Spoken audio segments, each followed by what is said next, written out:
দুর্গাপুজো নিয়ে, কালী পুজো নিয়ে সোশ্যাল মিডিয়ায় যারা মুখ্যমন্ত্রীকে হেনস্থা সূচক মন্তব্য করেছেন তাদের ঘিরে কুণাল ঘোষের বক্তব্য, এরপরেও যদি এগুলো হতে থাকে তাহলে আর রবীন্দ্রসঙ্গীত চালানোর মতো অবস্থা থাকবে না, খেলাও হয়ে যাবে। কিন্তু প্রচ্ছন্ন হুমকি। নির্বাচন যত এগিয়ে আসছে তৃণমূলের আসল রূপ বেরিয়ে আসছে। সোশ্যাল মিডিয়াতে লেখার অধিকার, সোশ্যাল মিডিয়াতে বলার অধিকার সাধারণ মানুষের যেমন আছে ফ্রি ইন্টারনেটের যুগে, ঠিক তেমনি ভাবে আমরা যারা পাবলিক লাইফ লিড করি তাদেরকে এই সমালোচনাটা নিতেই হবে। এবং এক একটা চরিত্রকে এক এক রকম ভাবে সোশ্যাল মিডিয়াতে মান, সম্মান এবং অপমান দুই করা হয়। আমরা এই পদ্ধতির মধ্য দিয়ে আমরা যারা পাবলিক লাইফে আছি তাদের পক্ষে যেতে হয়। কিন্তু দেখা যাচ্ছে এই সরকারের একটা প্রবণতা যে সমাজ মাধ্যমকে বা ডিজিটাল মাধ্যমকে নিয়ে যারা নানা ধরনের ইনফরমেশন ইত্যাদি দেন, আলোচনা করেন, চর্চা করেন, তাদের প্রতি একটা প্রতিহিংসামূলক আচরণ। কিন্তু এর আগে বহু ইউটিউবার কিভাবে আক্রমণ করা হয়েছে, সাধারণ মানুষ যারা সোশ্যাল মিডিয়ায় কোনো কবিতা লিখেছে, নতুন কিছু লিখেছে, তাদেরকে আক্রমণ করা হয়েছে। এবং একইভাবে এখন এই ধরনের যে ঘটনাগুলি ঘটছে তা নিয়ে তৃণমূলের আসল রূপ আমরা দেখছি। মা দুর্গা, মা কালী এবং এই আঙ্গিকে যদি সনাতনী বাঙালির সম্মান সংস্কৃতিতে আঘাত আসে তাহলে এই সমাজ থেকে একটা প্রতিক্রিয়া স্বাভাবিক। এই প্রতিক্রিয়ার উপর প্রতিক্রিয়া যদি কেউ দেখাতে চায় তারও আবার প্রতিক্রিয়া হবে। আরেকটু বিষয় উঠে আসছে উলুবেড়িয়া হাসপাতালে আমরা দেখলাম যে সেখানে একজন ডাক্তার তার নিগ্রহের ঘটনা, এবং অন্যদিকে সেখানে দেখা গেল হোমগার্ড, আর্জি করে দেখা গেছিল সিভিক।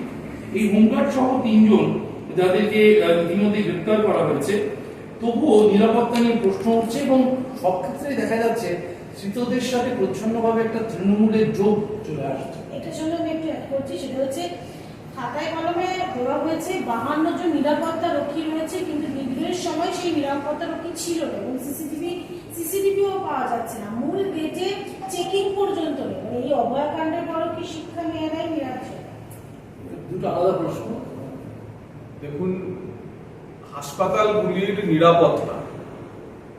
হাসপাতালগুলির নিরাপত্তার মধ্যে ডাক্তার, চিকিৎসা কর্মী, নার্স, তাদের সুরক্ষা এর দায় সম্পূর্ণরূপে রাজ্য সরকারের, রাজ্য স্বাস্থ্য দপ্তরের, রাজ্য স্বাস্থ্যমন্ত্রী।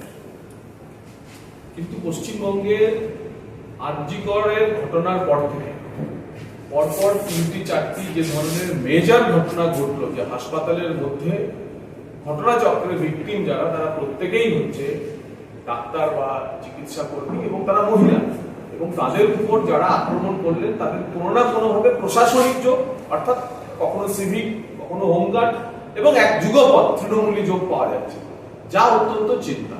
তার কারণ পশ্চিমবঙ্গে গত 15 বছর লুম্পেন রাজ যে কায়েম হয়েছে, সেই লুম্পেন রাজে তৃণমূলী নেতা, প্রশাসন, পুলিশের একাংশ এবং দুষ্কৃতী একযোগে একসঙ্গে কাজ করছে।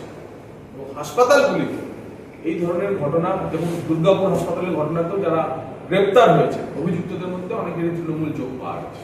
আরজি করে তো পাওয়াই গেছে, এখন উলুবেড়িয়াতেও পাওয়া গেছে। এটা অত্যন্ত বিপজ্জনক প্রবণতা এবং এর থেকে একমাত্র মুক্তির পথ এই সরকারটাকেই বদলে দেওয়া, ব্যবস্থার বদল করা। আবার তৃণমূল কংগ্রেসের পক্ষ থেকে এই ঘটনাগুলোর নিন্দা করা হচ্ছে। ঠিক একইভাবে উলুবেড়িয়া হাসপাতালের ঘটনাকে অত্যন্ত নিন্দজনক বলে সোশ্যাল মিডিয়ায় জানিয়েছে তৃণমূল কংগ্রেস। বর্তমান সামাজিক এবং রাজনৈতিক পরিস্থিতি তৃণমূল কংগ্রেস পশ্চিমবঙ্গবাসীর কাছে অচল পয়সায় পরিণত হয়েছে। তার ফলে তৃণমূল কংগ্রেসের এই কুমিরের কান্না অনেকটা গরুর গাড়ির হেডলাইট, ব্যাঙের সর্দি ইত্যাদির মতো, অর্থাৎ যার কোনো মূল্যই নেই, একে অপরের সঙ্গে স্ববিরোধিতাই।